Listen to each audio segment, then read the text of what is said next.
Hello, ladies and gentlemen. Today I'm here joined by Kevin from from the Clay Entertainment team. Hi. We will be discussing a bit about Don't Starve, an upcoming survival game, which is actually in beta and will be released in 2013. So, please, Kevin, tell us about your role at Clay Entertainment. Hi. Well, I was originally a programmer, and I'm still doing a lot of programming work on Don't Starve, but I've lately been moving more in kind of design and writing kind of circles. Although our team is very distributed, and we don't really have any one dedicated designer. We share a lot of it. It's a very collaborative process. So I don't want to take the role of designer. If you were to ask my coworkers what I am, they would probably say programmer. Yeah, sure.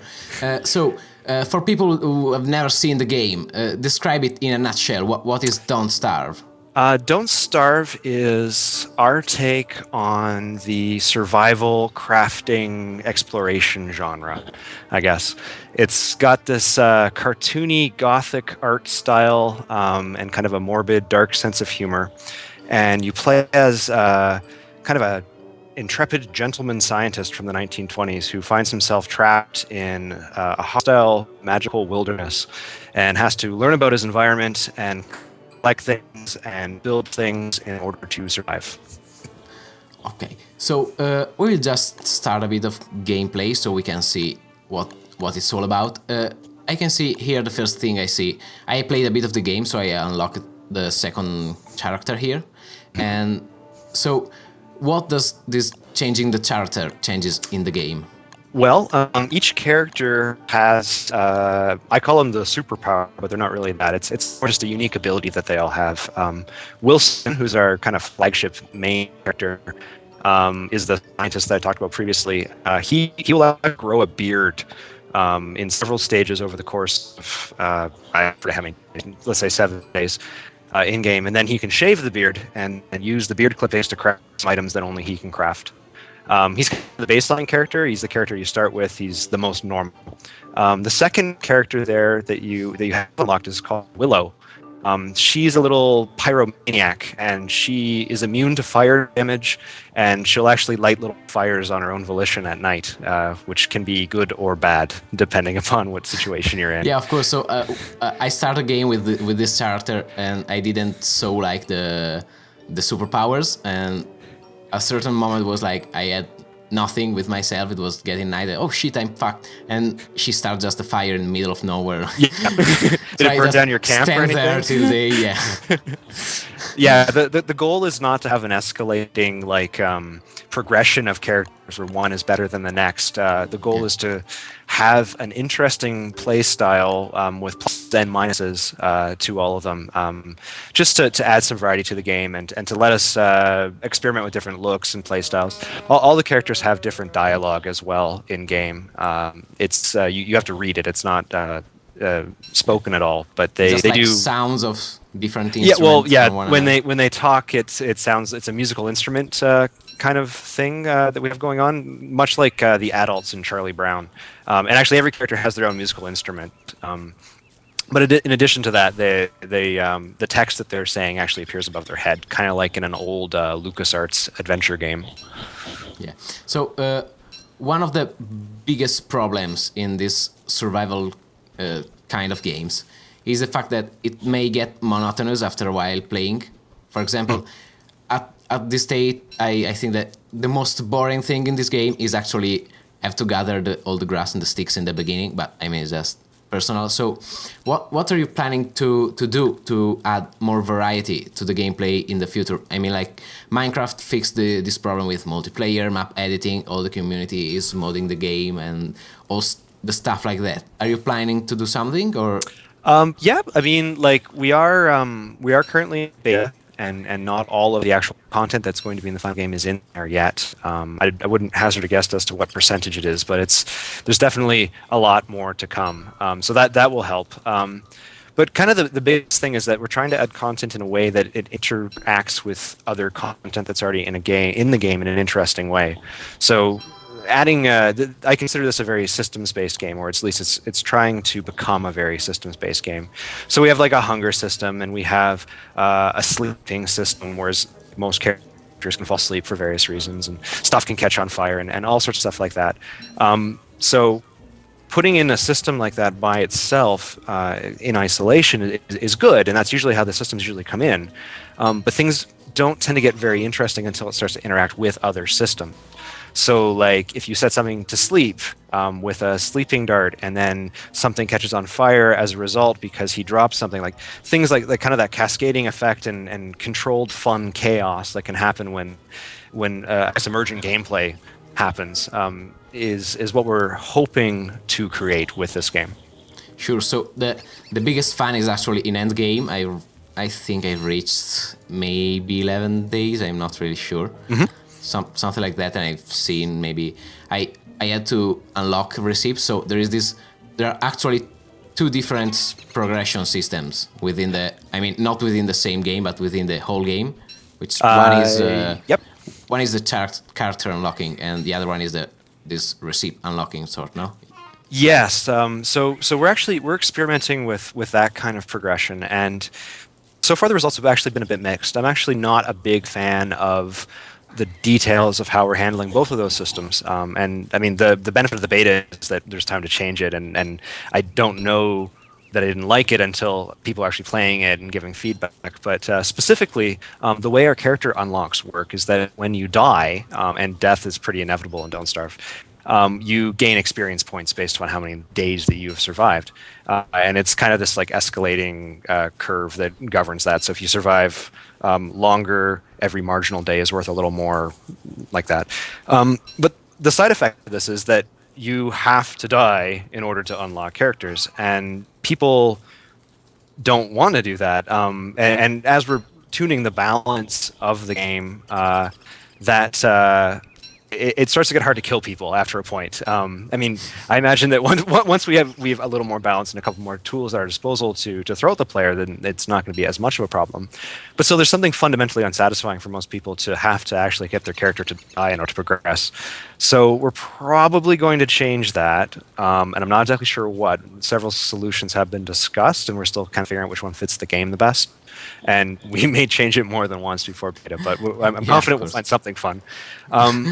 The research points are another interesting thing, because we definitely will be changing the research points. The problem with the research points right now is that they're quite grindy. I mean, people have complained about this on the forums and yeah. For example, I just interrupt you for a moment. I'm playing this map. I've played it a bunch of times. Because I found this map, which, I mean, you walk that sort of bridge in the water. It's, I don't know. The gold field. And there's just this loads of gold, and here has the eggs, and like there's a gold field there, and here are rocks, so you just sit there and mine everything. So this is something that we're actually finding, is that when you put a system into a game, you're always going to be impacting player behavior. You may not be impacting player behavior the way that you think you're going to impact player behavior. Players tend to optimize for boredom, is what I call it. Once they find something that works really well to get to some goal that they have decided that they want to do, or that the designers have imparted upon them, they'll grind towards that thing in like a straight line. Like, and the whole time they'll say, "Oh, it's so boring to collect all this gold and put it into the machine." But people are hardwired to kind of react to these reward systems and whatnot. So I mean, you can't blame people for doing it. It's effective. So our goal as designers, at least, is to try to take a very light touch to the way that we incentivize certain behaviors and the way that we actually shape how people will play. So like when we put the research point in originally, it was to provide a sense of progression from attempt to attempt. And B, like the primary reason is just as a learning thing. When a new player comes into the game, and we do play tests in-house where we bring people in who've never played the game, and we just sit them down and watch them and try to play for an hour or so, and then talk to them afterwards and interview them and figure out like what they were thinking and what confused them, that kind of stuff. It's very helpful. But what we found was that with like all of the recipes unlocked, it's very confusing. People would be building things like in the very beginning of the game, you really need to get a light source because the invisible monster will eat you in the dark. They would It's build. pitch black. You're Yeah, gonna it's be pitch eaten by a black group. and it eats you. Sure. The group gets you. But I mean, you don't know that, right? And we don't want to have tutorial. We don't want to explicitly tell the player much at all in this game. Yeah, sure. But what we I found think was it's for that, the you know, best. yeah, people would say, oh, look, I can build a cut stone or a piece of rope, which are useful items later in the game for crafting, but they're completely useless in the first day. And they would consume all of their resources that way, and then they wouldn't be able to create a light at all. And then they'd be eaten by the grue, and it was just a very frustrating experience. And it's not their fault, because the game hasn't done a good job of teaching them how to play yet. So we locked off a lot of the recipes from the very beginning so that early players would be a little more guided in what to do. So like pretty much everything you can build straight out the bat if you haven't unlocked anything is quite useful for you in the first day. But then with the unlocking, an advanced player, when they're playing again after they die for the 20th time or so, they have their full range of tools available to them. So it works, but the way that we actually gather research points, which is by sticking items in your science machine and grinding them up into science or whatever, actually just makes people try to find all the high value items and only focus upon that, and it's just not fun. So we're debating several different proposals for making that a little less grindy, but to still keep that kind of pedagogical edge to not alienate the new players as well. But that change will probably be coming in January. It's one we want to do very carefully. So I've had enough time like to check all the map and more than one map, but the world is actually procedurally generated or just in the beginning and is a limited sort of limited no, map? it's completely procedurally generated. I mean, like there's a certain number of elements that can go into it, a certain number of types of objects and arrangements of objects and groupings and that kind of thing. But yeah, you can choose to play the game, the map over again if you like a particular map. But if you say new world, it will generate a new one for you. The system that is in there right now is not anywhere near what the final system will be. We've been kind of working on a new generation system as a secret Black Ops project over the past couple of updates that hasn't gone live yet. I think that we're going to be putting a kind of an experimental preview of it in the next update in 2 weeks. But eventually we will switch over to this new system. It just gives like nicer looking levels and a little more control on our end for tuning things like difficulty and that kind of stuff. Yeah, but I mean, within the same map, is it? I mean, has it got a size or? Oh, size. It's pretty. I don't off the top of my head remember exactly how big it is. The various maps with the generation algorithm that's in it right now, they can actually vary quite a bit in an explorable area, which is a little unfortunate. But they're comfortably medium. Say.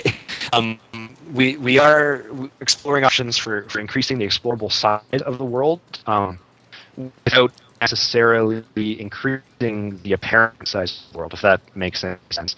Ways to go other places and then come back to where you come from and that kind of thing. The reason being that our minimum spec is actually quite low. We're trying to make this game run pretty well on slower, older computers, and our Chrome version, most of our users there use laptops and things like that. So we're hesitant to simulate way really big world. Oh shit! It's just limitations we come up to on that one. Yeah. So I wait. I have to I think kill your this. friends I can't tell from the frame rate. Yeah. I mean, you can just kill pig one by one. Yeah. They're chasing you angrily. Oh, okay. So actually, you had this pig skin. I didn't saw it last time I played, and you're adding, of course, more and more Sorry, elements. I didn't catch that. Oh, maybe the connection is going a bit. Oh yeah, I'm having connection trouble. So, more to the point, the big question is, are you planning to add actually a sort of co-op or multiplayer? No, I want this to be a single player experience.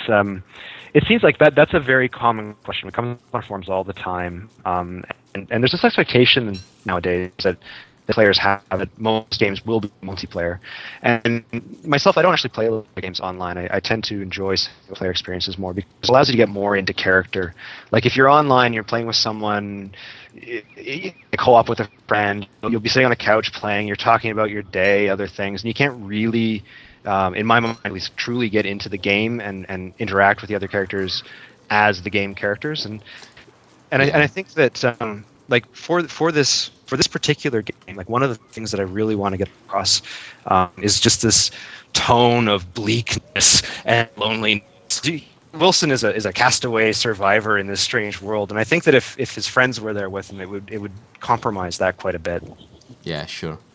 So I mean, I think I know what you mean, because as I commentate or I live stream games, I noticed the difference, especially in single player games. I mean, the experience is completely different if you are like talking, or I mean, if you're doing something else while playing, it changes completely the. And don't get me wrong, like multiplayer games are great, and I have played quite a few that I like, and usually more competitive, like online shooter kind of things, where it's not much about the characterization and the depth of like storytelling and that kind of stuff. But I think that I'd rather do a single player game really well than to compromise the single player game by diverting like development resources into a multiplayer mode that I don't fully believe in. Yeah, sure. And another question which I think is something that usually adds a lot of longevity to. Sorry, I think you're breaking up again. Oh my god. Sorry. Another question. Are you planning to add something like an editor? So I mean, someone will make like a desert survival map, or like survive in this environment, or something like that? Not directly, like not in the sense where you would be like picking from a menu and putting down tiles and that kind of thing. I want all the interaction with the world to be you surviving in the world and doing it. And there's not a lot of that in the game yet. You can't actually change any ground tiles. Although I do hope to change that relatively soon, just to make the world seem a little more immersive, a little more, to give you a little more control over it. One thing that we have discussed is the possibility of having asynchronous multiplayer. So like, how can you take a lonely single-player experience and make it, and heighten that by allowing you glimpses of other things? So like, if you could share levels with people, for example, or like not walking around at the same time sharing levels, but here's my level, check it out. I have built a world here. Kind of leaderboard, something like that. Not so much a leaderboard, because I'm hesitant to give scores to things, because scores I'm afraid scores will have the same distorting effect on player behavior as the research points did. Like people will just play and grind to make the most campfires or whatever, right? Gamers do weird things, right? yeah, it's true. Like if, for example, you could send an item off to someone else, and it was totally in game, and it wasn't like creepy social game territory, but it was more like you build a portal device and you put in the coordinates and you press the button, and then if you put the coordinates in correctly and someone else has built the thing, the next time they play something shows up like that. Those kinds of things are interesting to me. We don't have media plans to do them, but it's kind of like always on the back burner as like, what is the next step for this game? I really like the way that multiplayer worked in Demon's Souls. Mm-hmm. I guess they also had the invading other people's worlds, but even without that, messages that you could send, like posts that you could see, that stuff was really interesting. So you're looking for something similar to wait, cannot remember the game. It's a game. It came out on Xbox, and you were like in a desert. You were a sort. Journey. Yeah, exactly, Journey. Well, I mean, they went the whole like you could see the other person walking around. I mean, there's just massive technical hurdles that we're a relatively small team with not a lot of online expertise, so it would definitely cost us in a single player game to do that kind of stuff. But yeah, like things. I think I didn't actually play Journey, but I watched other people play it, and what struck me was that by taking things away, they added so much. to the way that the game works. So like if you could in Journey talk over voice chat to the person that you're talking to, you would fall out of character. If they gave you a gun and you could shoot the other guy, you would fall out of character. But just the fact that they limited the way that you could talk to each other so much that people would actually cooperate and actually try to communicate with other people with the limited tools that they had at their disposal. Stuff like that's really interesting. Yeah, that's why I took that game as an example, because I mean it's not exactly the same thing, but the concept behind it is similar. Yeah, like by heightening loneliness, any little glimmer of hope of seeing another person that you give is so much better than if they were just standing there. I had no chance of playing it, unfortunately, but I think that was pretty amazing. Another point is, I think the strongest point in all your games, all Clay games, is the graphic style, I think. Because, I mean, probably most of the developers could make a similar game with, I mean, maybe in a certain amount of time. But, I mean, of course, everybody could. I mean, I made games myself, but they were really crap because the graphics was totally shit. And all the art style, the graphic and the audio brings so much characters to the game that is, I think, is the strongest point. Yeah, I am actually inclined to agree with you. The artists that we work with here at Clay, both audio and visual, are so good. I am so humbled to get to work with such good people. Most of our artists actually come from like a broadcast TV, like cartoon background. Like they're all traditionally trained animators and all that good stuff. And I mean, we're doing something different with our look too. Like where everyone else goes like 3D and normal mapping and everything, like we go super retro. But I mean, it's not really retro. I mean, it's 2D. Yeah, it's 2D, but I mean, 2D doesn't mean retro. Yeah, well, in some people's I've seen on forums and YouTube comments, people saying that it looks like a Flash game, but if you look at the quality of the animation, I think that it really speaks for itself. I mean, of course, I've already told this when I live streamed a bit of the game to show off a bit, and also because I was testing it before talking to you, of course, and that was one of the biggest points that came up. I mean, the animation quality and the graphic quality is really amazing. I mean, but not only in this game, in all your games is. So you have different artists for every game.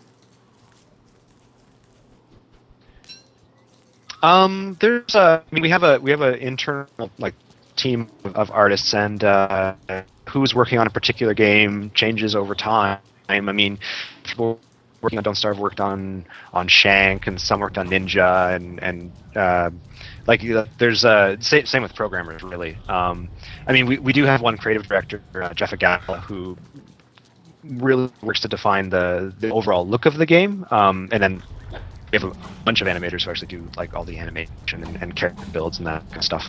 It takes a lot of people. yeah, I'm being chased by tentacles here, but the point is that all your games are actually have that end-drawn style, if I'm correct. But while they have still that end-drawn style, they are actually very, very different. I mean, I think I have all your games. I'm not sure. I have Shank and Shank 2 and Mark of the Ninja that you gave me, and this one that you gave me too. There's Eats as well, which is a little older. I missed that. Yeah. I will check it out sooner or later. And I mean, I've seen almost all the graphics of your games, and they're really amazing. I think that's the thing that makes. Sorry, I couldn't hear that. Oh, sorry. I've seen the graphics of almost all your games, and I think that's really the strongest point because it makes them really, really amazing. And I think you're actually the. I think that like for. Yeah, go on. Sure. I'm sorry. No problem. We need a bigger tube. Wait. Okay, I just finished. I think that you're actually my favorite developer this year. I may have more than one of your games in my top 10 of the indie games, and I haven't seen so much character in a game in many other. Maybe, I don't know if you have checked the Tales from Space, Mutant Blobs Attack, that are really, really, really great characters to it. But apart from that, I mean, nothing which is even to this. So okay, you can talk now. Sorry. Yeah, our connection was kind of doing crazy things there. Thank you. Yeah, like it is something that I don't think Clay will ever release a game we're not proud of, especially visually. So, if you have any final thoughts on the game, if you want to add something which maybe I forgot to ask you or something, you can add whatever you want, or we can just finish here.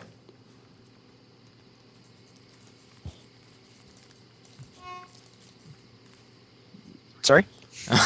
I said if you want to add something, maybe something on the future releases or something like that, you can add it without problem, or we can just finish here as you like. Okay. Yeah, I guess I would just ask people if they're at all curious about the game, they can check out. There's a demo that you can play on Google Chrome, and if you like that, you can buy it and play it there or on Steam. We're coming out early next year, and we have a pretty great forum community too that we actually listen to when it comes to helping us balance and tune and finding problems with the game and that kind of stuff. So yeah, I'd just like to invite everyone to join our community and help us make this game better. So I have one last question. Why Google Chrome? It's an interesting platform. It allowed us at a very early stage to distribute the game to a large number of people. Usually when you develop a game, especially if you're coming from the console background like a lot of us are, you work in secret, in solitude, and you work on a game for a year or 2 years or even more sometimes before any real players see it and you get real feedback. I mean, in Shank 2, we did some focus testing. It was very, very limited, like handfuls of people. And it's quite labor intensive actually to set everything up and watch the responses and do questionnaires afterwards and that kind of thing. But with Google Chrome, we were able to get a game online and in people's hands at a very early stage, and that's invaluable both for QAing the thing. Like we're able to figure out our compatibility with a wide range of video cards and configurations, that kind of thing. That's really hard to do as a small studio if you don't do this kind of thing. But then also like just to see what's fun. The game has changed a lot in the time that it's been online and available for people to play, and even more since we started and our initial discussions about what this game could be. And a lot of that is just reacting to how we see people playing the game and how we actually analyze the behavior in aggregate of what they're doing. If there are other game developers out there listening to this, I would implore them to at least look into the possibility of opening up the development process, because for us it's an unmitigated win. Fantastic. So if you want to check out the game, the link for the Steam page, for the website, and for the forum is all in the description. And thank you for joining me, and I hope to hear from you again when the game is finished. Thank you very much.